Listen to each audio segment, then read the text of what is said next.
and we'll get started. We will do a brief review where it says John 19:12-30. I staple all mine together. So, and I keep it in 2 big packs. You know, my originals and the type. We did the verse 12. I think that's where we kind of were halfway through it last week where we began. Pilate sought to release him. And then thou art not a friend of Caesar's. He was into letting him go until Caesar came on the scene. Thank you. And we discussed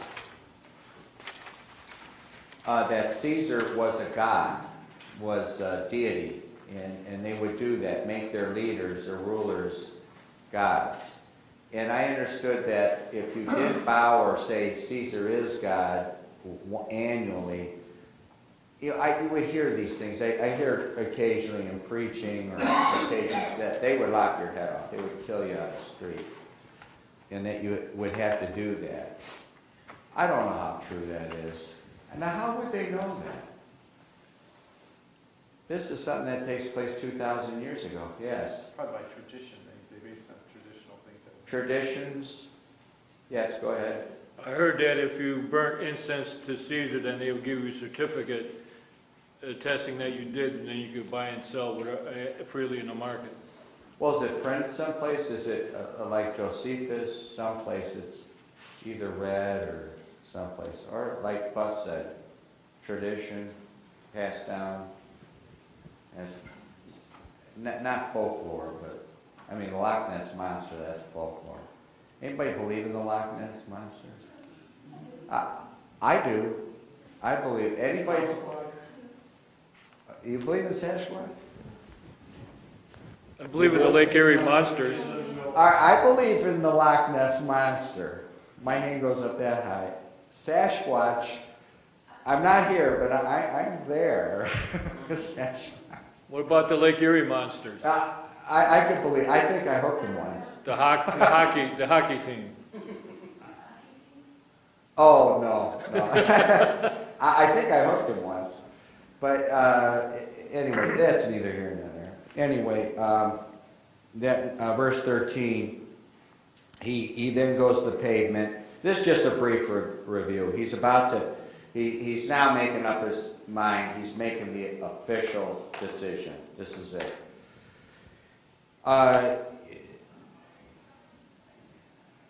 Was Pilate wishy-washy? He was up to this point. He was kind of wishy-washy, trying to appease everybody.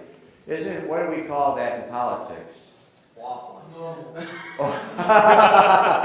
Waffling, normal, political correctness, rules of engagement. I mean, you know, we have rules of engagement in war.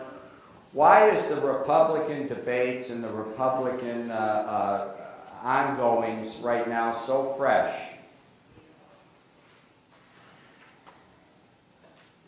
Because you got a couple non-politicians running for president. Right, who are just telling it like it is. Right. Whether you agree with them or not. Right. You know, I think in the last debate, the question was, do you stand by that? They asked Donald Trump, they asked him something. His response was, no. And everybody cheered and laughed. I mean, because it's not some mealy-mouthed, wishy-washy, let's make everybody happy response. And what it's done is it's made everybody else come out and just tell it like it is. This is the way it is. In those days of being wishy-washy seem to be over. I think Americans, you know, we could say the general public isn't so smart. They've had enough of it all. The general public's just had enough of it all.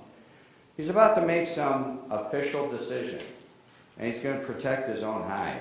Verse 14, we talked about the Gentile time, about the Jewish time of 6th hour and the Gentile time. It is 6 hours apart. How many watches are there in a night? 4 watches. Jesus comes to the ship in which watch of the night? Form? The fourth watch. So the theory is the second coming of Christ, he comes in the fourth watch. That would be from between 3 o'clock in our morning to 6 o'clock in the morning. All right? The fourth watch. That's the theory of their time.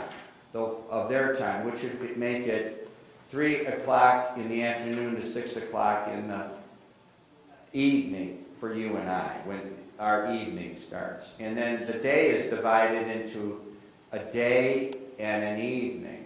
It's divided in two 12-hour spans.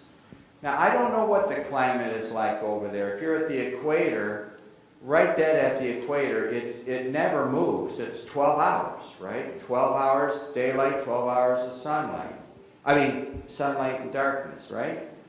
And for us, it divides out differently because of where we're situated. Now, does the earth tip or does the sun move? Sun moves. Sun moves? Or does the earth tip? Sun moves. I know, they say the earth tips. It doesn't matter to me, one way or the other. It's on an angle. Yeah, what angle? 23.5 degrees. Oh, I was going to say 22 degrees. It's 23 and a half. Okay, that's what they claim. I don't know.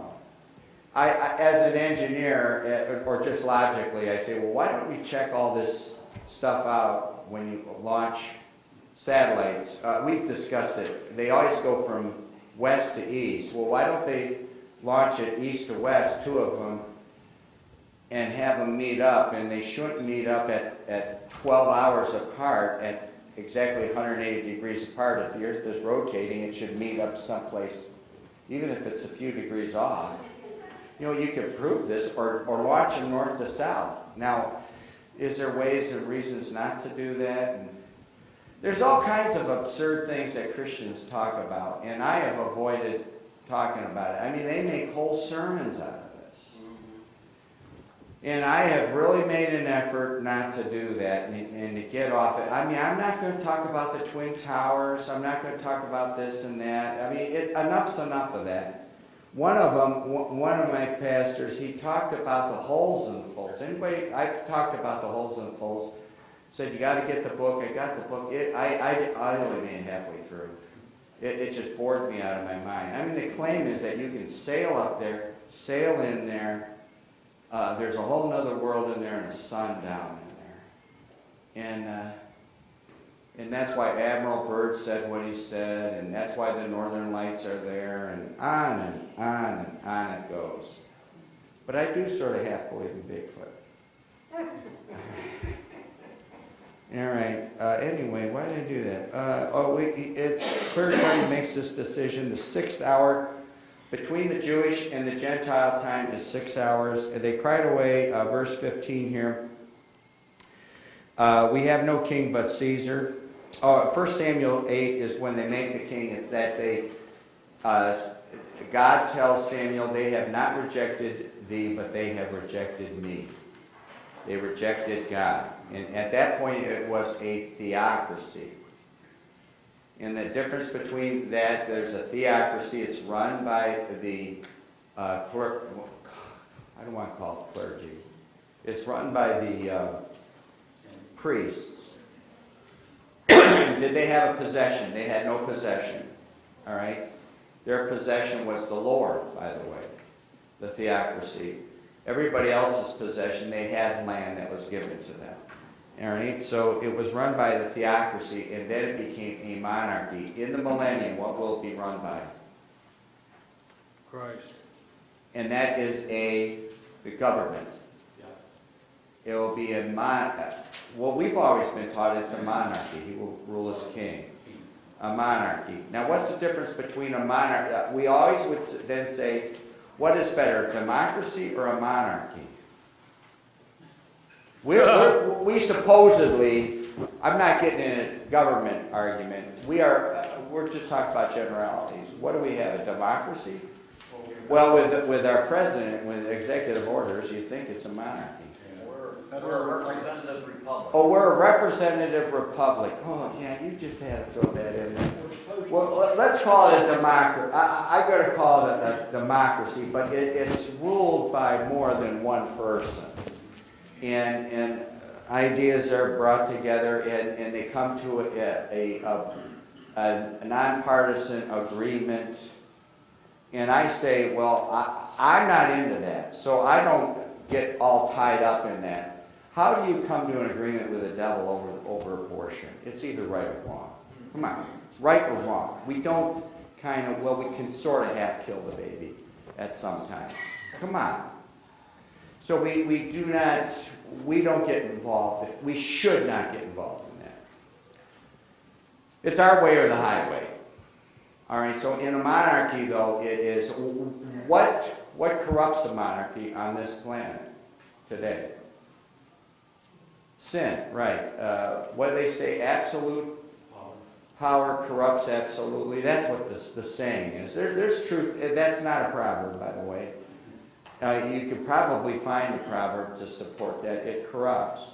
Obviously, Jesus has perfect judgment, so it will not be corrupted.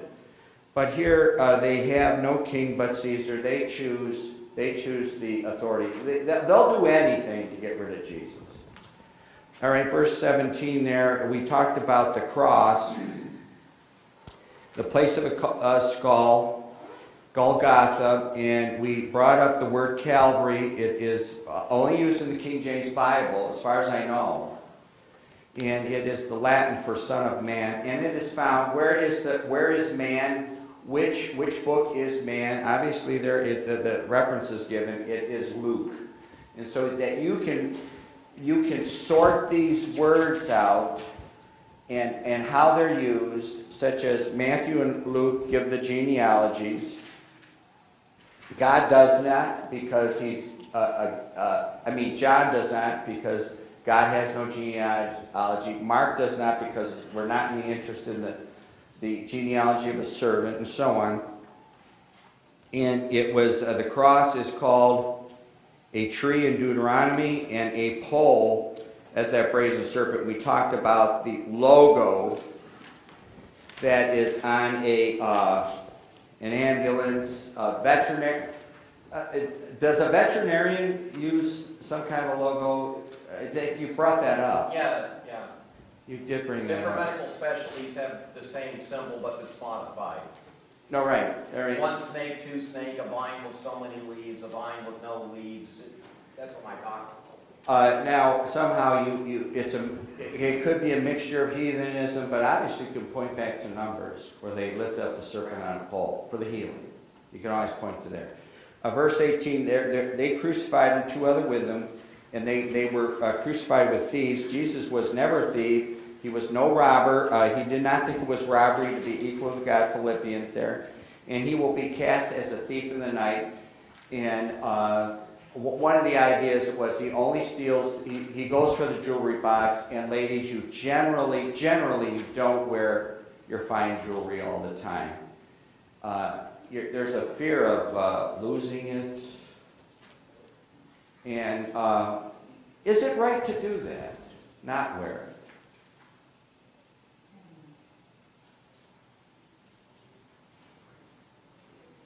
Well, some would go as far as to say it's not even right to have it. Right? I don't think the Lord would not have you have nice things. But let's say you got these nice things. And I would assume nobody here has the crown jewels, right? But you have nicer stuff than junk jewelry. There's the Kmart, Walmart junk jewelry, and they can make this man-made stuff pretty sharp. I wouldn't know the difference. I personally would not know the difference. It doesn't thrill me or excite me, but for a woman, or it depends on the occasion and so on, you could say, well, that jewelry looks pretty nice. Should you use that good jewelry?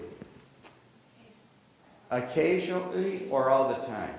The problem is the Christian circle and they frown on it. Let's forget the Christian circle. Let's go to the real Christian circle. Should they or should they not? Special occasions. You say they should. I heard this once. And it was, it's a woman, it could be the program Woman to Woman. It was on CRF or 1120, I don't know, 1150. It was one of those programs. I haven't listened to that stuff for years. The woman came on and said, well, isn't your husband the best? And, is he the best?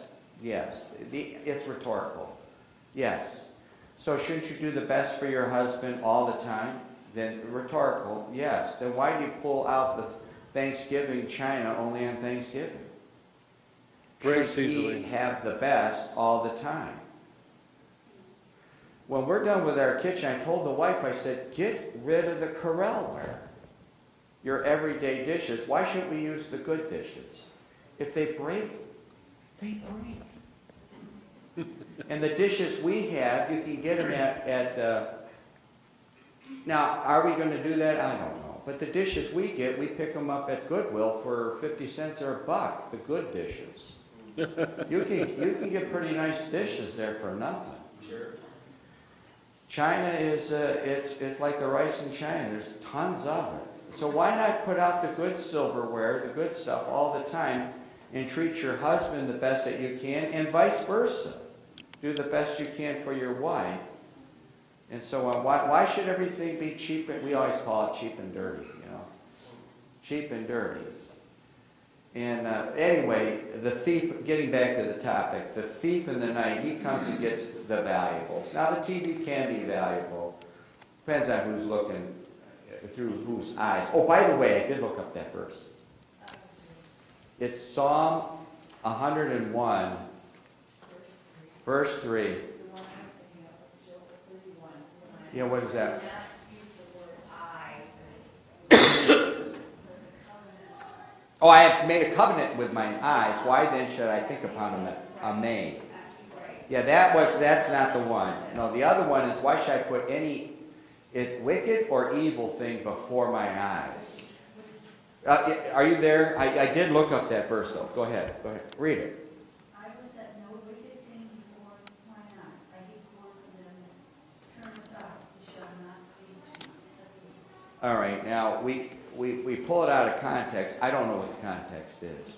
But some will go there. Now, I heard one person, it was Ann Dombrowski, Mrs. Tucker, used that verse. Now, where or how she used it, and this is going back 30 years. She brought that verse up and said that's why she won't watch a television. Okay?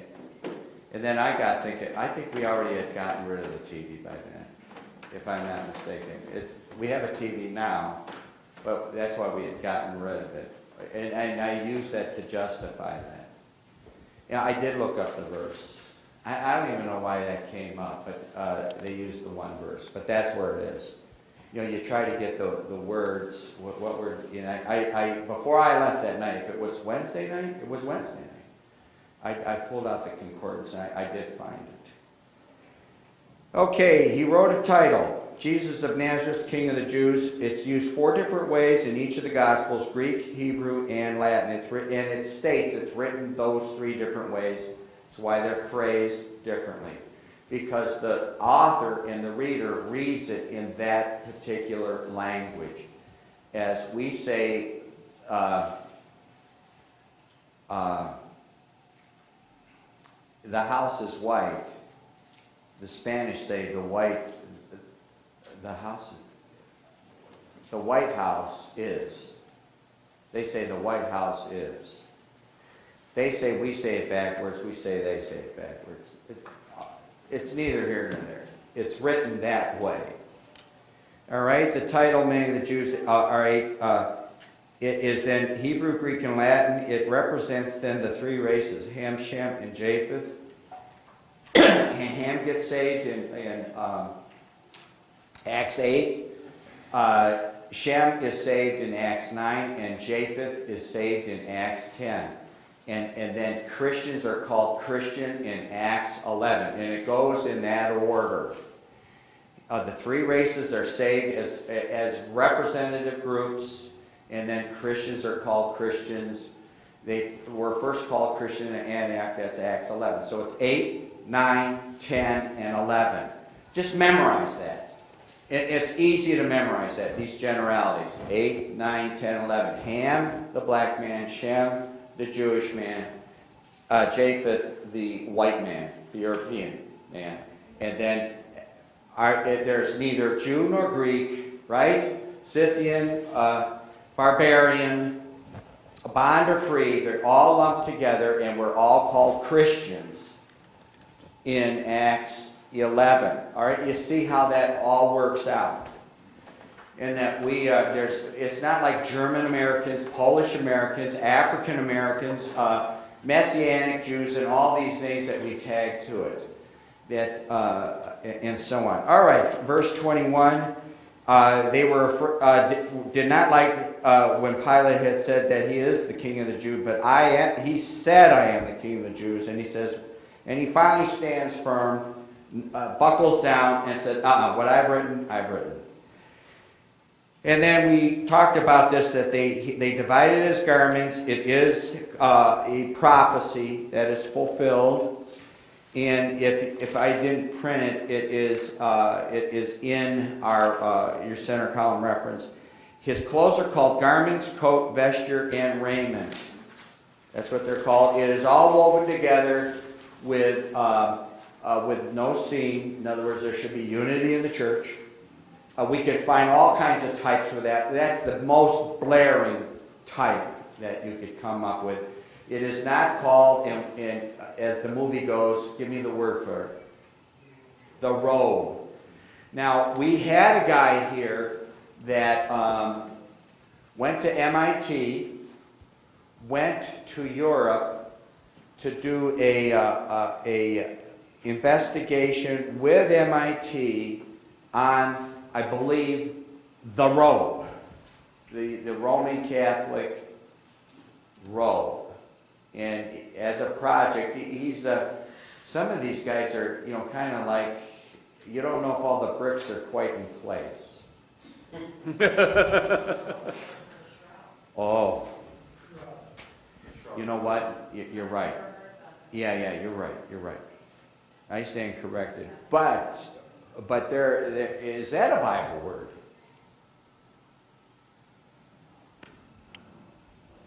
Do you have a computer there? Look up shroud. Shroud. It's the shroud, and the claim is the outline of Christ is imprinted on the shroud. Now, he went over there with a team from MIT to check it out. Now, he told me, he said it's real. Now, how do they do that? Yeah. Ezekiel 31:3. Oh, you. Ezekiel 31. Does it say how many times it's used? It's just one time you found the 31:30. Well, there is no 31:30. 31:3. Oh, I'm sorry. 31:3.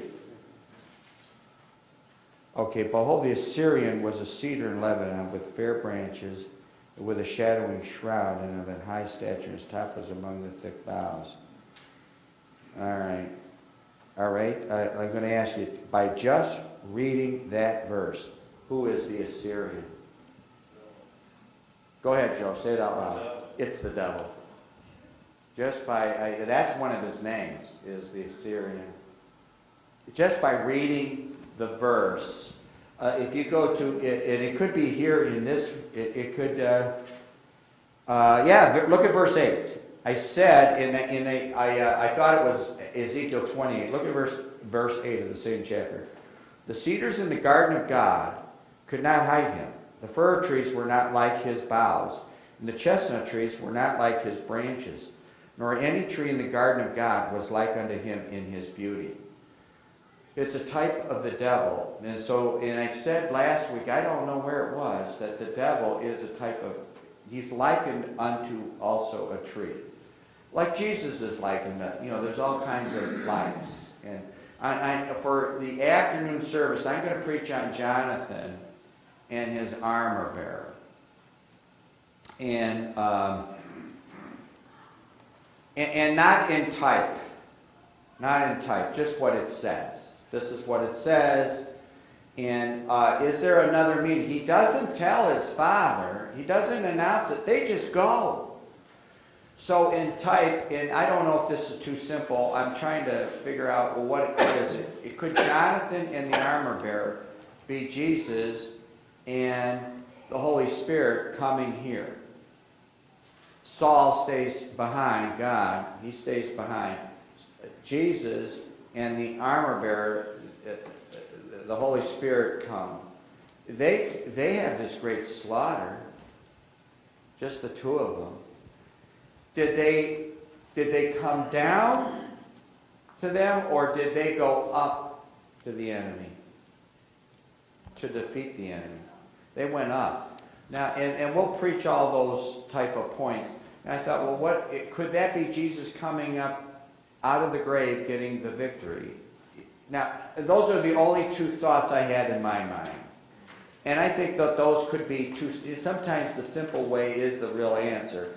I thought, well, maybe that's too simple and too corny. I don't know. It could be true. I'm not saying it is, I'm not saying it isn't. But getting back to this, he said they did this thing on the shroud, and he said, no, it was real. It was real. Now, that didn't convince me of anything. Doesn't convince me. I'm just saying a guy went over there to look at it, and you know that the Catholics have this shroud. What does the Bible say? In those grave clothes. He was wound, and what was around his head? A napkin, and it was folded up and laid on its side, right? To the side. Now those that like to preach on Oriental customs,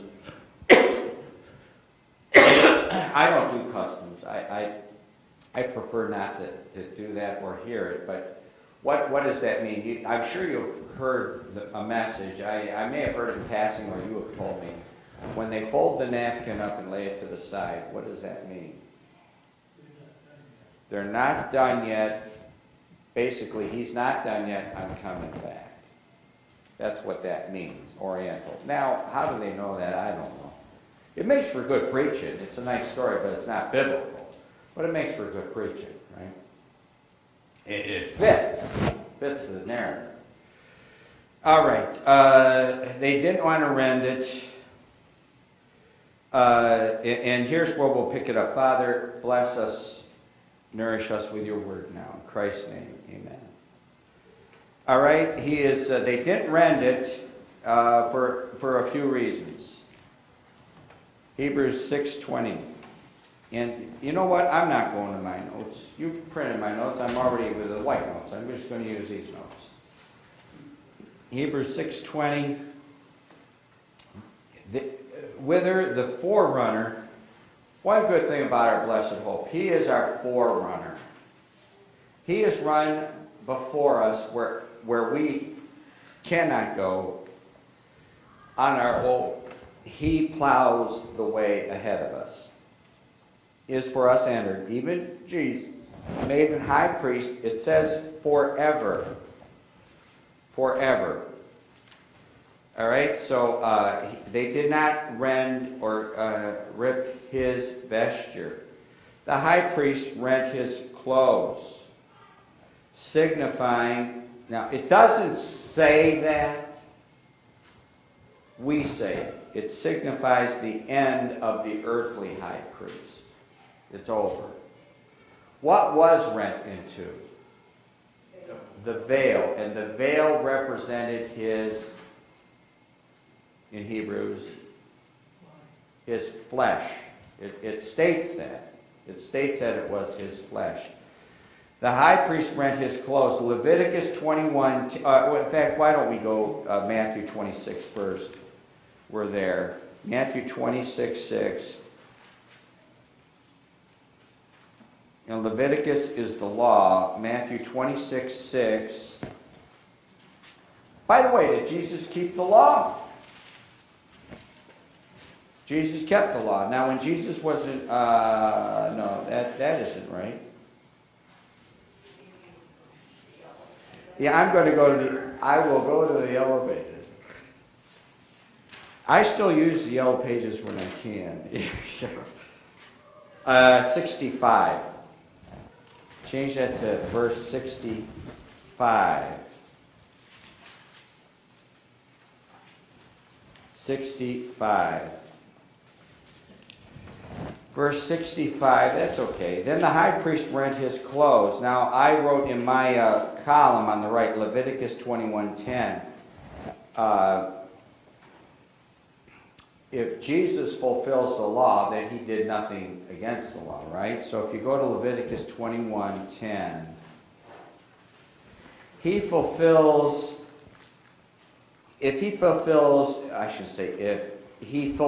all the law. When you and I think of the law, what do we normally think of? You and I think of the Ten Commandments. If you love your God the Father with all thy heart, soul, mind, and strength, and loving your neighbor as yourself, the first 2 commandments, you follow them all. But nobody here really does that. Some of you here messed that up last week. Really messed that up. Bad. You need to stop. Just stop it. Just stop. Get a hold of yourself. None of us fulfills that. Only Christ does. He keeps the 10 Commandments. But if you read Exodus, we read Exodus and Leviticus, and you tend to get bogged down in your daily Bible reading when you get in there, and you get bogged down. There's the civil law of how we are to behave civilly. The civil law, and if you offend somebody, how retribution is to be made. There's the civil law. There's the Levitical law. There's 3 laws. There's the temple law, priest. There's 3 laws. Jesus fulfilled them all. Can you name off all those laws? No, it's tough just to read them. Now just imagine if you were a Jew and you had to keep every jot and tittle of this. On and on it goes. If you go to Leviticus 21:10, and he that is the high priest among his brethren, upon whose head the anointing oil was poured, and that is consecrated, put on the garments, shall not uncover his head, nor rend his clothes. Now that's part of the law. Shall not rend his clothes. And the priest broke the law. It ends the earthly high priest. And now the heavenly high priest comes in, and Jesus never would do that. Rend his clothing, because he would not, that's why his vesture was not torn. So I prayed with my mother last night. The wife was there. We were there for a couple hours, and I prayed with her. I put her to bed. Oh, this is before she actually got into bed, and I prayed with her. I said that, now, is my mother saved? God knows. My mother trusted the Lord when we were Bible believers at a New Year's Eve service at midnight. I gave my testimony. She raised her hand for salvation. She prayed. Someone led her to the Lord years and years ago. And she has eternal life. So I prayed with her. Whether or not tomorrow she's going to go through the shadow of the valley of death, right? Tomorrow, which is today, is going to come for her. Whether she makes it in the flesh, I prayed this, whether you make it in the flesh, meaning not sin, but you made it bodily, or in the spirit, your body didn't make it, that you're on the other side. I went there this morning. One day I planned, I'll probably go there in the morning, and she's slumped over in her chair dead. Whether she made it in the flesh or in the spirit, she still made it to the other side. Well, today, she made it to the other side in the flesh, right? And one day she won't make it in the flesh, she'll make it in the spirit. So anyway, he rends his clothes. The earthly priestly thing is over. Now the heavenly priest takes over permanently, and he is that forever, making intercession for us. Verse 25, John 19.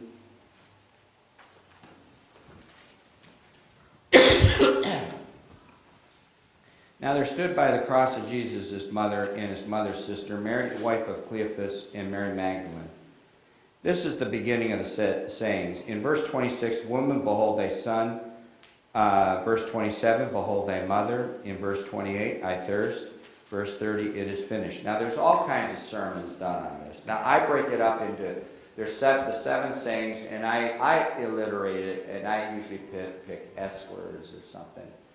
And we've all heard sermons on it. It's a good sermon, right?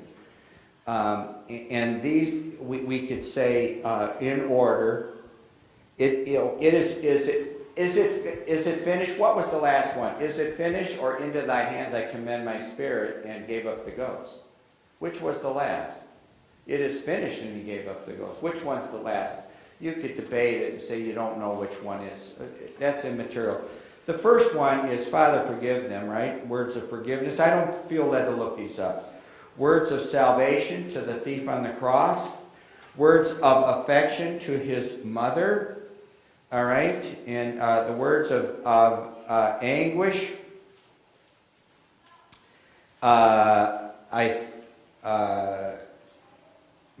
It could be, my God, why hast thou forsaken me? Words of suffering. Let's see. I thirst. Words of victory. It is finished. And words of contentment. Into thy hands I commend my spirit, and gave up the ghost. The thirst. As far as I thirst. Words of suffering. I thirst. Why did he say that? I've just thrown that out as an example. You know, he eats the bitter herbs. The bitter herbs in Exodus 12. That is the beginning of him being in hell, burning.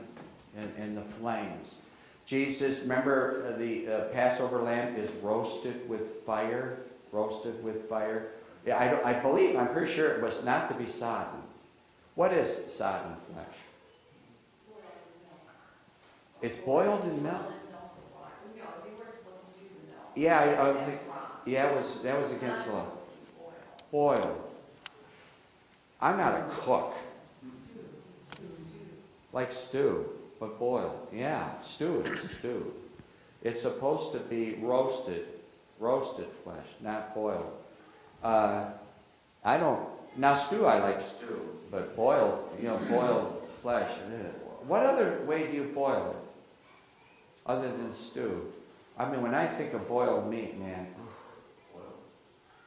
I guess you boil, let's say, the extra ham bone, you would do that for soup. But other than that, I don't think the Jewish people be boiling ham bones. That's true. Yes. My mom used to tell the story when we went to go visit her relatives in England, and they prepared her a meal. A boiled steak. Was it gross? Yes. It was gross. Yeah. You and I are like, we went west once, and we had a steak. This is in the 60s, in a restaurant. I mean, this T-bone, it was, the cow had to be a clone. It came out like this, but it was fried. It was fried. And we looked at it, we like what's this? You and I, and this is before, it was still a little different. Probably in the 20s and the 30s, you didn't get stuff from Hong Kong yet. By the mid-60s, if you brought home the souvenir, you brought home souvenirs because you could only come from that area. I don't bother with souvenirs. It's the biggest farce because they're all made where? Japan. In China, Hong Kong, Tokyo, Taiwan. Every souvenir comes from there. The only way you're going to get something authentic is you got to go to Arizona and buy it from the Indian that's actually weaving it, or making the pottery. It's very limited. But at that time, you could still get a fried steak. I mean, we ordered a steak. It didn't say it's coming fried. And that's just the way they ate it. And then my dad said, well, that's probably why when they came home from the trail, when the cowboys came home in 1870 from the trail, and said, well, why can't we have it, and said to the wife, well, why can't we have it like this? Because out there, they roasted it over an open fire, maybe. Is that true? I don't know. Maybe the cook did it in a pan, I don't know. But you and we would not buy specific meat that was, Sears would sell it, is we would say that it was Western. They would advertise, we didn't want Western meat. You and I eat Eastern meat. And what kind of meat is that? It's black Angus. Yeah. It's the good stuff. It's gotten better because irrigation has gone west. I mean, it used to be you hit, in the middle of Iowa, it was corn and desert. My dad said, well, I want you to see tumbleweed. Well, it was all gone. He was traveling out there in the 30s and 40s. It's gone. All of that's gone. Where do you see tumbleweed today? In the movies. You have to actually grow that, or they make plastic tumbleweed. Right? Or a jackrabbit. There used to be jackrabbit plagues and all. Well, all that's over. It's like the limber loss. That's the biggest swamp in America. That's gone. Prairie Dog Town. That's gone. All of that's gone. And that was hundreds of miles. Hundreds and hundreds of miles. All those things are gone. And I don't even know why I brought that up. Oh, about the suffering. About boiled meat. And the meat was to be roasted, showing hell. All right, verse 29. Christ never drank fermented wine. Amen, period. Yes. Wasn't there a verse that said something about the kid couldn't be seethed in a mother's milk? Yeah, sister brought that up. She said either water or milk, and then she reneged on that and said, in the law, you do not see the kid in his mother's milk. All right, another part of the law. Why are hunting laws the way they are? You just can't go hunt deer. Now, if you're an Indian, it's different. If you're an American Indian, you can hunt, I believe, anytime on a reservation. But you can't do that. You can't take the dam while she's on her eggs or something. It's in the law. In other words, Christ had hunting laws. Because if you do that, they become extinct. Right? Isn't that in the law? You don't take the dam while she's on the nest. You don't do that. So there's hunting laws. All right, fermented wine. We'll end here today. Go to Matthew 27. Now remember, he's on the cross. He does drink the vinegar. They put it to his mouth, and that's when he says, it is finished. He does do that. But while he's on the cross, they do it twice. Before he is crucified, they offer him this vinegar. Not the same vinegar. One is fermented, the other is unfermented. He accepted the unfermented. Verses 34 and 35, they gave him vinegar to drink mingled with gall, and when he had tasted thereof, he would not drink, and they crucified him. In other words, it's done before the crucifixion. Mark 15. The other is while, at the end, they do it. So it's done twice. So to sort these out, if you go to Mark 15, 23 and 24, and they gave him to drink wine mingled with myrrh. It's got to be the same stuff that back in Matthew 27. But he received it not. And when they had crucified him, notice, they offered this to him, and then they crucified him. Now, what did the two thieves do when they offered it to him? They guzzled it. It doesn't say they offered it to him, but they took it and guzzled it. Why? Why did they do that? A painkiller. It was alcohol to get them drunk so that they could. It was a painkiller. It's a painkiller. It doesn't say you're as a mass as you're in the crow's nest and he staggers like the guy in the crow's nest up on top of a mast, and he said, "When I am buffeted, he feels it not." And when he comes to, he goes right back to it. Right? In Proverbs. He doesn't feel it when he gets in the barroom fight. He gets pulverized. He doesn't feel it. When they hit the building over here in 1987 and knocked the front of the building down, he was smashed. He was drunk. And the two boys, he had two boys in the car. He felt no pain. He was under the dashboard. It took an hour, I'd say an hour, before they found out there was a man in the car. And he felt no pain because he was drunk. Proverbs 31, and we'll close here with these two. And we won't do so much review next week. We'll pick it right up here. Proverbs 31.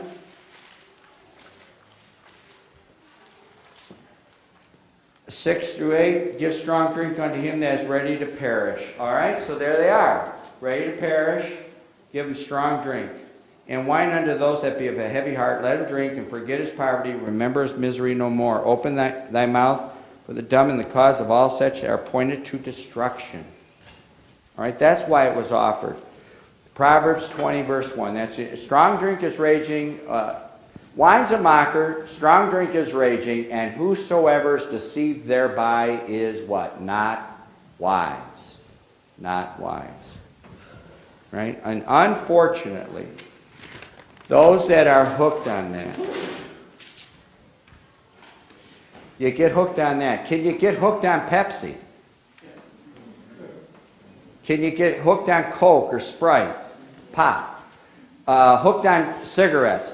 It's easier to get hooked on liquor and cigarettes than you can on pop. All right? I got off of pop. I had a pop last week. I haven't had a pop for months. I don't even desire it. All right, it's easier to get off of that. Now, I still have coffee. I could do without coffee. I mean, I'll live without it. Some won't have that. They claim, but the vinegar is not wine. We'll begin here I'll mark it down here. Verse 29 here, and we'll start here next week, and we'll show the vinegar is not wine, and so on. So it's offered twice. The second time he takes it. The first time, it's booze. The second time, it's not. Jesus never drank fermented wine. He drank, when you went to the grocery store, and what we serve here, grape juice. It was like take fresh grapes and squeeze it and into the glass. Now, those that are into the cultural thing and those that are ex-Episcopalians, and we've had them, and they become Baptists, they want to have him drinking hooch, folks. And they're fundamental independent Baptists. And, well, it was a paste, and then they mixed it with water. I'm not interested in any of the above. He didn't drink it. Either he did or he didn't, and he didn't. Shake hands before preaching, okay?